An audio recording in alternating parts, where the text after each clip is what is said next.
धम्मपद गाथा क्रमांक 379 और 380। आज दिनांक 31 जनवरी 2021। ये दो गाथाओं की देशना तथागत भगवान बुद्ध ने श्रावस्ती में कही थी। ये दो गाथाएं हैं। अत्तना चेदियत्तानं पटिमंसेथ अत्तना सो अत्तगुत्तो सतीमा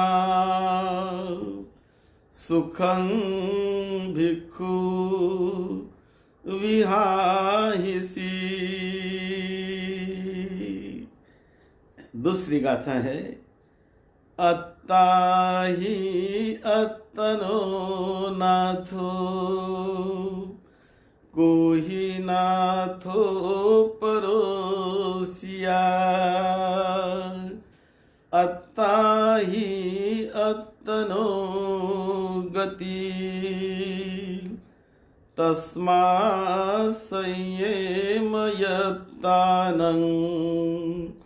असं भद्रं ववानि ज्योति। ये दो गाथाओं की देशना तथागत भगवान बुद्ध ने श्रावस्ती के जेतवन विहार में रहते समय एक नंगल कुल स्थवीर नाम के भिक्षु को उद्देश्य करके ये गाथा की देशना दो गाथाएं बुद्ध ने कही है।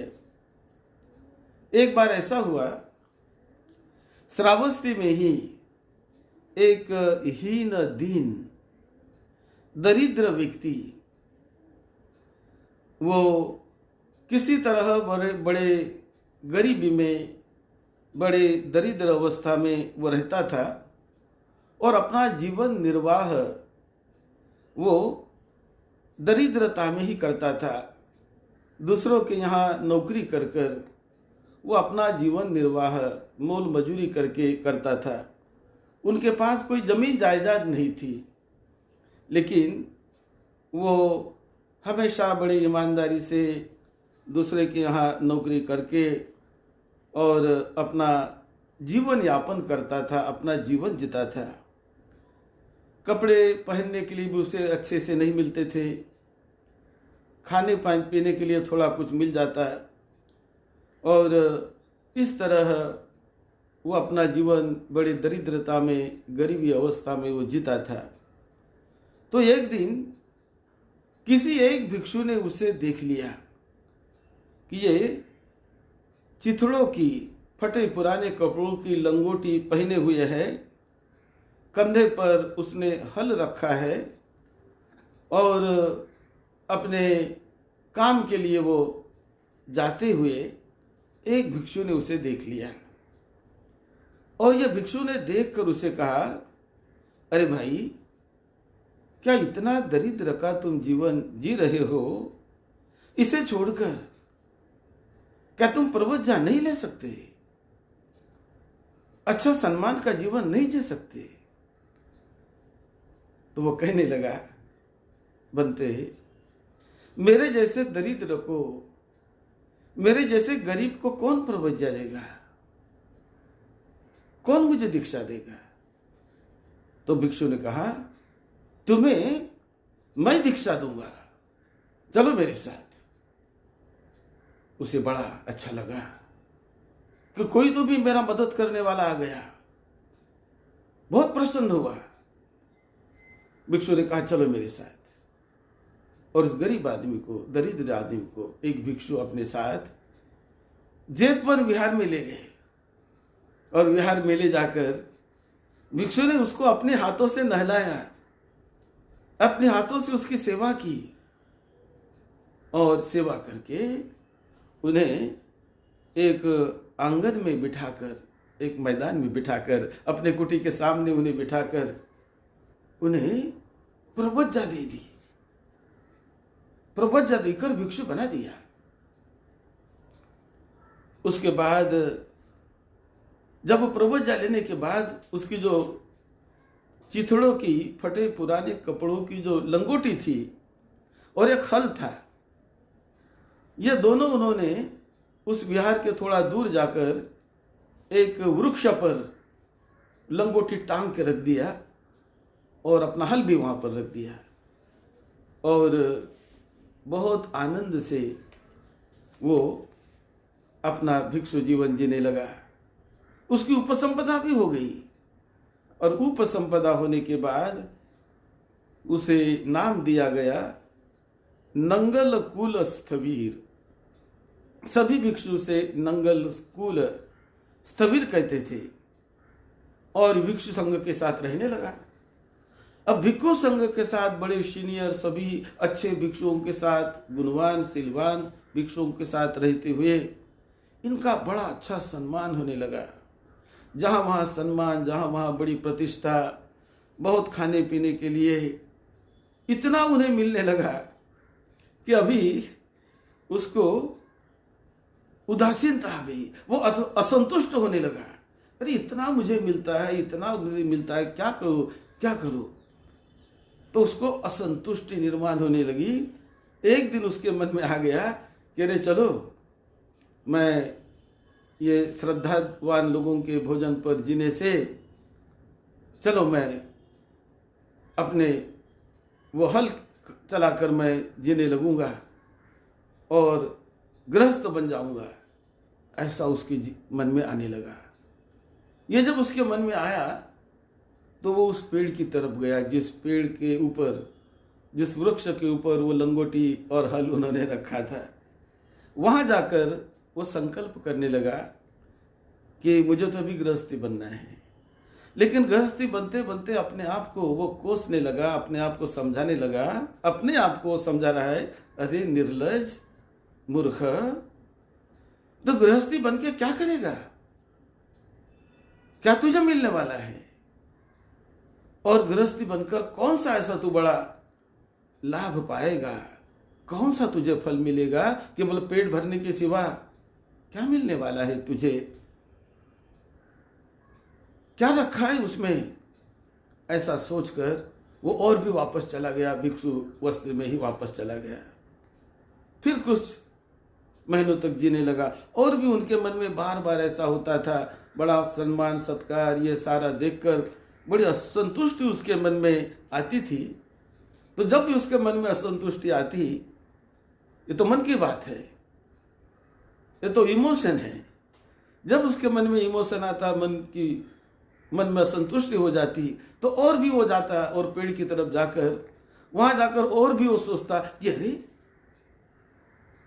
गृहस्थी होकर मैं क्या करूंगा, ये अच्छा सम्मान का जीवन भी मैं जी रहा हूं, अपनी मुक्ति के लिए भी मैं काम कर रहा हूं, लोगों को भी दुखों से मुक्त करने का रास्ता मैं दे रहा हूं, ये भिक्षु जीवन ही अच्छा है। ऐसा वो अपने आप को समझाने लगा। कई बार जाता था, समझाता था, वापस आ जाता था। कई बार जाता पेड़ की तरफ, वृक्ष की तरफ, और वृक्ष की तरफ जाकर अपने आप को ही समझा कर वापस आ जाता है।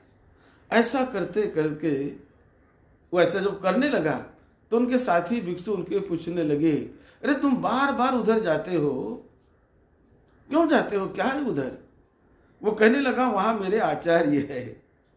ऐसा वो लोगों को बताने लगा, भिक्षुओं को, और जाने लगा मेरे आचार्य है, मैं आचार्य को मिलने जाता हूं, ऐसा वो कहने लगा। और ऐसा करते करते एक बार अब वो संकल्प करके बड़े दृढ़ निश्चय से अभ्यास करने लगा और अरहत बन गया। अब अरहत बनने के बाद भिक्षु ने पूछने लगे कि भाई तुम तो आचार्य की तरफ नहीं जाते, अभी क्यों नहीं जाते। तो कहने लगा अभी मुझे कोई संसर्ग नहीं रहा है, मुझे कोई आसक्ति नहीं रही है, मेरा मन निर्मल हो गया, मैं अरहत बन गया हूं। ऐसा जब वो दूसरों को कहने लगा तो भिक्षु कहने लगे, अरे ये तो बखानता है, ये तो ऐसे ही बकवास करता है, ऐसे ही बोल रहा है। तो ये बात बुद्ध के तरफ वो ले गए, और जब बुद्ध को ये बात बताई गई तो बुद्ध ने उनको देखा। बुद्ध ने कहा, ये मेरा पुत्र बखा नहीं रहा है भिक्षु, ये मेरा पुत्र सही बोल रहा है, ये अरहत बन गया है। और इन्होंने अपने आप को इन्होंने सिखाया है, अपने आप को इन्होंने उपदेश दिया है, और अपने आप को इन्होंने प्रेरणा दी, अपने आप को प्रेरित किया, अपने आप को उन्होंने आश्वस्त किया। जागृत भाव से वो अभ्यास करने लगा, स्मृति को बढ़ाने लगा, धम्म के रास्ते पर चलने लगा, और उन्होंने अरहत्व पा लिया। और इस समय तथागत भगवान बुद्ध ने भिक्षु संघ को ये बड़ी महत्वपूर्ण गाथा है कही, बड़ी मंगलमय गाथा है कही। बुद्ध कहते हैं, अपना स्वामी आप ही बनो, तुम ही तुम्हारे स्वामी हो, तुम ही तुम्हारी गति हो।